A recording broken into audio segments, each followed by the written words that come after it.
do Filho e do Espírito Santo. Amém. O anjo do Senhor anunciou a Maria e ela concebeu do Espírito Santo.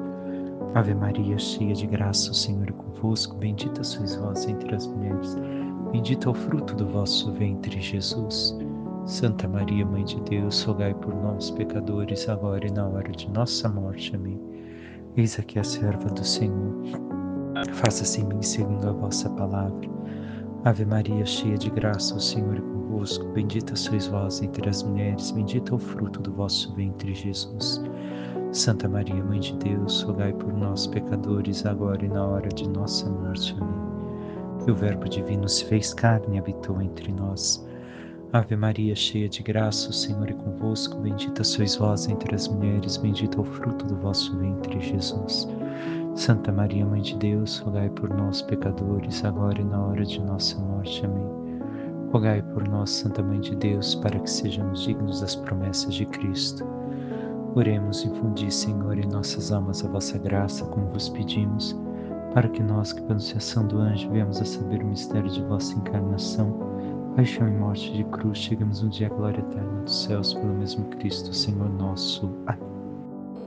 Caríssimo irmão e irmã, hoje nos encontramos para meditar a liturgia da sexta-feira da 19ª semana do Tempo Comum. Seguimos com o livro de Josué, já no capítulo 24. Naqueles dias, Josué reuniu em Siquém todas as tribos de Israel. Convocou os anciãos, os chefes, os juízes e os magistrados que se apresentaram diante de Deus. Então Josué falou a todo o povo: Assim diz o Senhor, Deus de Israel: Vossos pais, Taré, pai de Abraão e de Nacor, habitaram outrora do outro lado do rio Eufrates e serviram a deuses estranhos. Mas eu tirei Abraão, vosso pai, dos confins da Mesopotâmia, e o conduzi através de toda a terra de Canaã, e multipliquei a sua descendência. Dei-lhe Isaque, e a este dei Jacó e Esaú. E a Esaú um deles dei em propriedade o monte Seir. Jacó, porém, e seus filhos desceram para o Egito.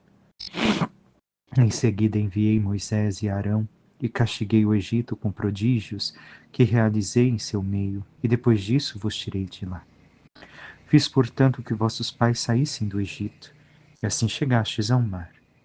Os egípcios perseguiram vossos pais com carros e cavaleiros até o mar Vermelho.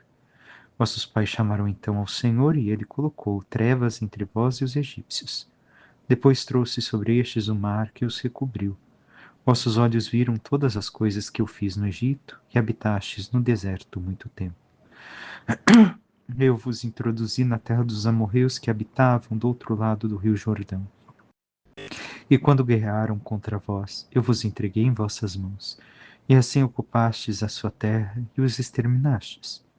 Levantou-se então Balaque, filho de Sefor, rei de Moabe, e combateu contra Israel, e mandou chamar Balaão, filho de Beor, para que vos amaldiçoasse. Eu, porém, não quis ouvir. Ao contrário, abençoei-vos por sua boca, e vos livrei de suas mãos. A seguir atravessastes o Jordão e chegastes a Jericó. Mas combateram contra vós os habitantes dessa cidade, os amorreus, os ferezeus, os cananeus, os hititas, os gergeseus, os heveus e os jebuseus. Eu, porém, entreguei-os em vossas mãos. Enviei à vossa frente vespões que os expulsaram da vossa presença, os 2 reis dos amorreus, e isso não com a tua espada, nem com o teu arco. Eu vos dei uma terra que não lavrastes, cidades que não edificastes, e nelas habitais, vinhas e olivais, e que não plantastes, e comeis de seus frutos. O que temos a empreender do texto de hoje? Vemos que Josué está fazendo memória ao povo de Israel de todo o fato que aconteceu, desde Abraão, passando pelo Egito, passando também pelo seu, poderíamos assim dizer, governo e administração, conduzindo o povo de Israel na terra nova, na terra prometida. E nisso o Senhor recorda toda a história da salvação de Israel até aqui. E assim também Ele quer que nós façamos história.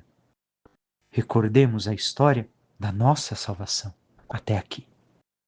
Tudo que o Senhor realizou por nós, como outrora realizara a nossos pais. Na fé, em especial, toda a história da nossa salvação pessoal.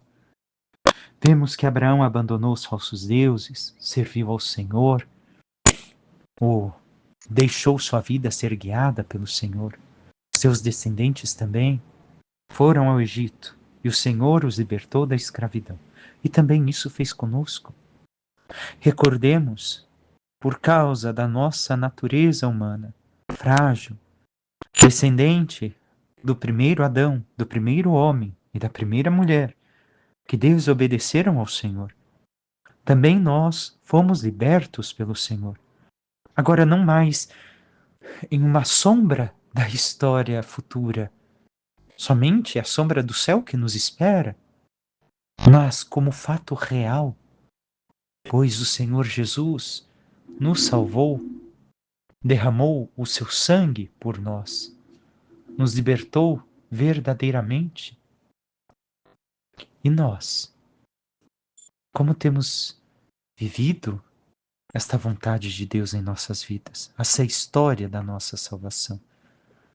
Ao recordarmos, reconhecemos que tudo aquilo que o Senhor Deus nos concede para a nossa vida, o alimento espiritual, o alimento material, as graças, tudo, enfim, que o Senhor nos concede, realmente é obra de suas mãos e que pouco fizemos para conseguir.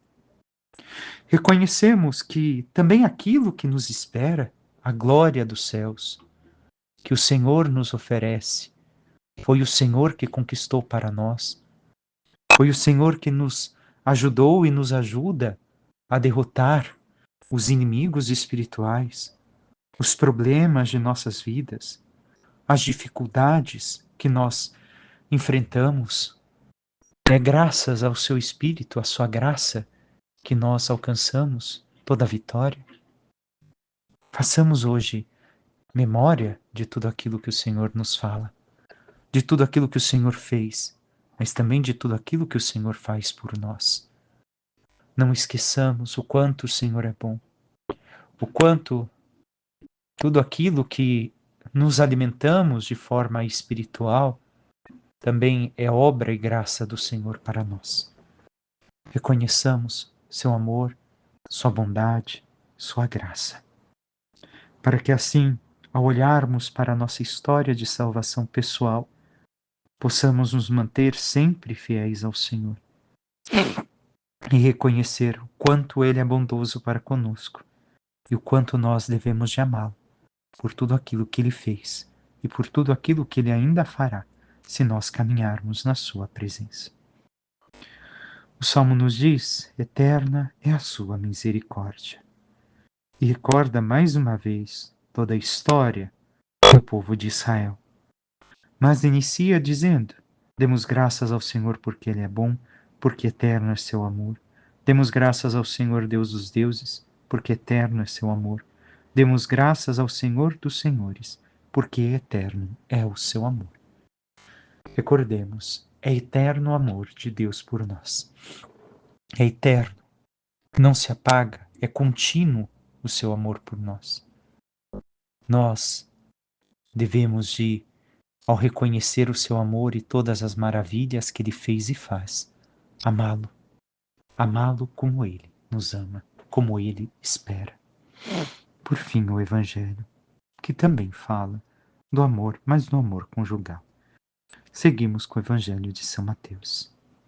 Naquele tempo, alguns fariseus aproximaram-se de Jesus e perguntaram para o tentar: é permitido ao homem despedir sua esposa por qualquer motivo? Jesus respondeu: nunca lestes que o Criador, desde o início, os fez homem e mulher? E disse: por isso o homem deixará pai e mãe e se unirá à sua mulher, e os dois serão uma só carne? De modo que eles já não são dois, mas uma só carne. Portanto, o que Deus uniu, o homem não separe. Os fariseus perguntaram: Então, como é que Moisés mandou dar certidão de divórcio e despedir a mulher?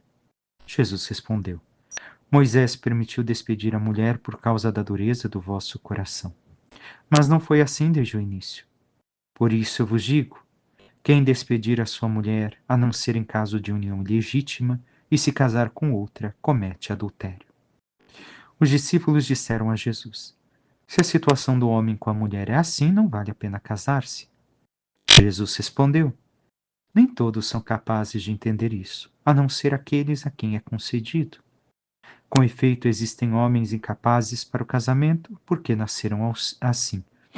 Outros porque os homens assim os fizeram. Outros ainda se fizeram incapazes disso por causa do reino dos céus. Quem puder entender, entenda. Palavra da salvação. Glória a vós, Senhor. Caríssimo irmão e irmã, o evangelho de hoje centra na questão do matrimônio, que para nós é um sacramento. A palavra sacramento é, digamos, o cristianismo traz para si com um significado, porque ela é anterior ao cristianismo, ela já existia e assume um significado superior no cristianismo para nós. Na antiguidade era justamente um tratado de paz entre dois povos que estavam em guerra e nunca a guerra acabava, nenhum dos povos vencia. Então, se fazia na argila um tratado que os dois povos não entrariam mais em guerra. E se dividia na metade. O povo ficava com uma metade, outro povo com a outra. E a isso se dava o nome sacramentum. E para nós significa o quê? Duas realidades que se unem, que se fundem. Então é a realidade espiritual e a material. Em todos os sacramentos é assim. Seja a penitência, seja o da ordem, seja o batismo, seja a crisma, qualquer um deles, inclusive o matrimônio. Então vemos que são as duas realidades, a natureza humana e a graça divina, que realiza a união. Os fariseus estão tentando Jesus e perguntam da separação, despedir a esposa, por qualquer motivo. E ele responde que não. Que o mandamento de Deus, que não foi destituído nem com dilúvio, e por nada que aconteceu na face da terra, é este. Por isso o homem deixará pai e mãe e se unirá à sua mulher, e os dois serão uma só carne. Entendamos, aqui é um mandamento de Deus. O sacramento do matrimônio é algo muito profundo. É uma vocação. E toda vocação deve de chegar ao seu fim. Toda vocação tem a sua finalidade. Jesus vai dizer que existe somente um motivo que pode conduzir a este, entre aspas, divórcio, que para nós é a nulidade. Quando o matrimônio nunca existiu, o sacramento não aconteceu, porque os fundamentos do sacramento não estavam presentes.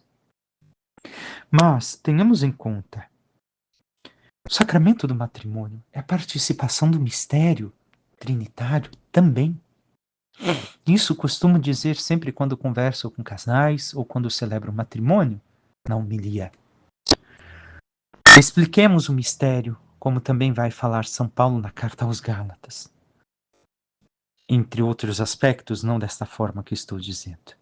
Ele diz: este mistério é grande. Mas a Santíssima Trindade são três pessoas, um só Deus. O matrimônio são duas pessoas, uma só carne. De um certo modo é um mistério. Como explicamos isso? E isso vemos aplicado materialmente nos filhos? Por quê? Porque os filhos vêm com o DNA do pai e da mãe, mas são uma só pessoa, não são duas pessoas diferentes. Carregam o DNA de ambos. Então, aqui está um mistério. Poderia ser que na natureza isso não ocorresse? Carregasse somente o DNA da mãe, se fosse mulher, ou do pai, se fosse homem? Mas não é assim que Deus criou a natureza humana. E a natureza, poderíamos dizer, no geral. Então, mistério. A participação desta vocação é também participação do mistério trinitário. E assim também vemos na Trindade o amor do Pai, do Filho e do Espírito Santo, que é o próprio amor. E no matrimônio vemos o amor maternal, paternal, filial. Tudo recorda e remete ao mistério trinitário. Por isso a família é tão combatida pelo demônio nos nossos tempos.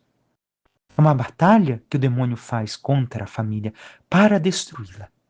Para destruir, de um certo modo, o mistério trinitário, não somente que habita a alma de um único ser humano, mas que se faz presente na natureza humana através da família, constituída pela benção de Deus.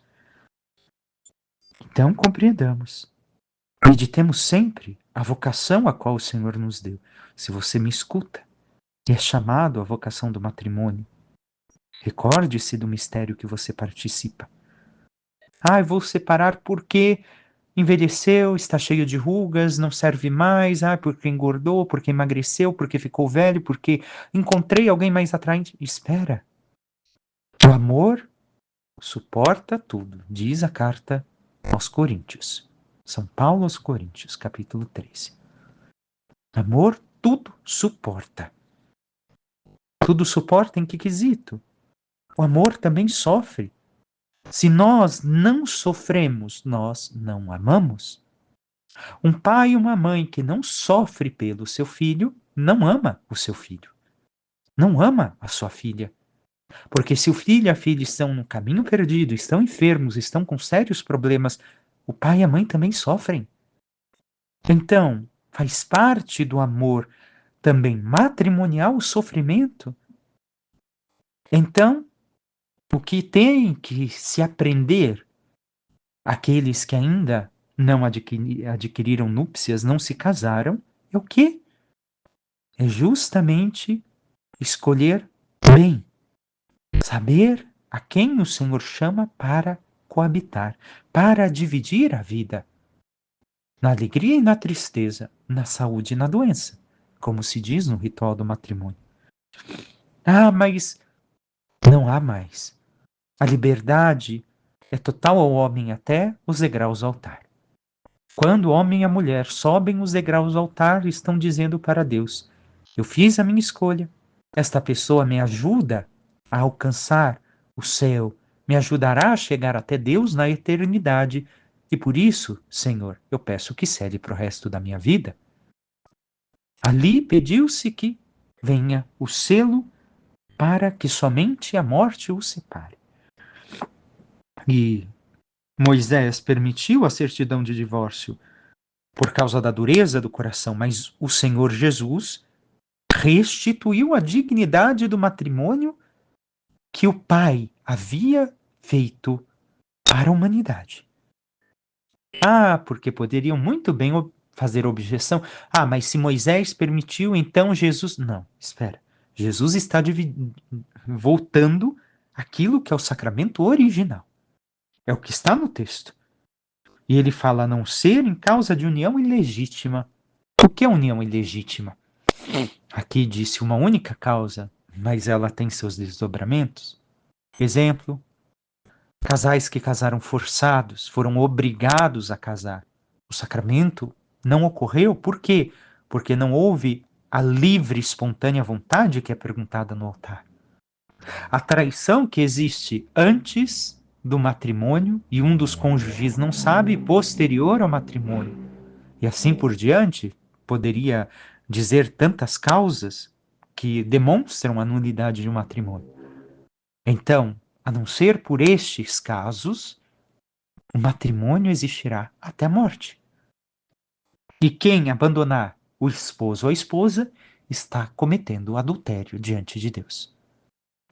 Deus pede o que no sexto mandamento? Não cometerás adultério. Por quê? Porque Deus é fiel. Deus é fiel a nós. É fiel à sua promessa. Por mais que nós sejamos terríveis, por mais que nós sejamos pecadores, por mais que nós sejamos pessoas que muitas vezes prometem a Deus fazer uma coisa e fazem completamente o contrário, não buscam a santidade. Deus permanece fiel. Então, o matrimônio é também um espelho da fidelidade de Deus para com o homem e a mulher, e que deve de existir no matrimônio. Ah, mas meu marido me traiu, minha esposa me traiu. Espera. Foi algo que aconteceu pontual. Então, tentemos consertar e seguir adiante. É uma cicatriz que fica? Sim. Mas se não foi um erro que permaneceu ao longo da vida, mas que ocorreu por um momento de fraqueza, recorde-se, até você que foi traído poderia ter feito o mesmo. Então, não abandone somente por motivos torpes ou por uma causa que foi algo muito pontual, por mais que tenha sido dolorido. Siga em frente. Recorde-se daquela bênção que vocês pediram a Deus.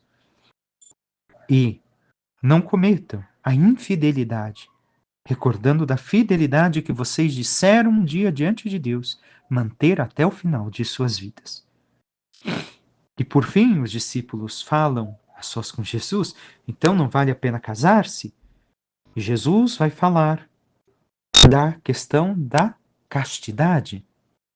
Não é que não existe castidade no matrimônio, ela também existe. Qual é a castidade do matrimônio? A castidade do matrimônio é o esposo e a esposa desejarem somente um ao outro. A castidade da vida daquele que escolhe ser consagrado ao Senhor ou viver solteiro o resto de sua vida é de permanecer fiel ao amor de Deus a sua vida inteira. Mas antes de falar disso, uma coisa, Jesus diz, portanto, que Deus uniu, o homem não separe. Outra coisa que digo também no matrimônio. Não é somente o terceiro não separe, o amante, não. A minha humanidade, do esposo ou da esposa, a humanidade de ambos, não separe, não destrua. Por isso, ambos têm que, muitas vezes, abandonar projetos e sonhos pessoais para viver projetos de família muito maiores do que o próprio egoísmo. A humanidade própria da pessoa não pode separar aquilo que Deus uniu e que foi pedido aos pés do altar.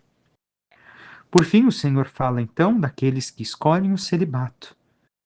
Com efeito, existem homens incapazes para o casamento, porque nasceram assim, outros que os homens fizeram assim, os castrados, aqueles que não conseguem ter o ato de se relacionar com a pessoa para viver um matrimônio, querem viver solteiros, o primeiro caso. E por fim, os que se fizeram incapazes disso por causa do reino dos céus, porque seu chamado é viver a castidade como Cristo para o reino dos céus, para que Deus reine inteiramente na sua vida. Recordemos isso. A soberania de Deus na vida. O matrimônio também é para o reino dos céus, desde que a vida matrimonial seja a soberania de Deus regendo a vida do casal e da família. E há pessoas que talvez, vivendo como matrimônio e vivendo que a sua vocação não é tal, poderão, vivendo o celibato, a castidade, o resto de suas vidas, permitir que Deus seja o soberano de suas vidas, de aqui até a eternidade. Cada um tem um chamado à sua vocação. Que busquemos ser sempre fiéis, em pensamento, em corpo, em alma, aquilo que Deus nos chamou, e que possamos assim alcançar a vida eterna naquilo que Deus nos deu. Peçamos à Santíssima Virgem Maria, nossa Mãe, que nos ajude a compreender todos os ensinamentos de seu Filho, tudo aquilo que Deus nos inspira, para que, vivendo cada vez mais a fidelidade aos mandamentos e ensinamentos divinos, possamos viver a santidade para um dia obtermos a glória dos céus. Louvado seja nosso Senhor Jesus Cristo, para que sempre seja louvado. Por intercessão da Santíssima Virgem Maria, de todos os santos e anjos de Deus, Desça sobre vós, vossas famílias, vosso trabalho e tudo que vos pertence, a bênção do Deus Todo-Poderoso, que é Pai, Filho e Espírito Santo. Amém. Um santo e abençoado dia a todos.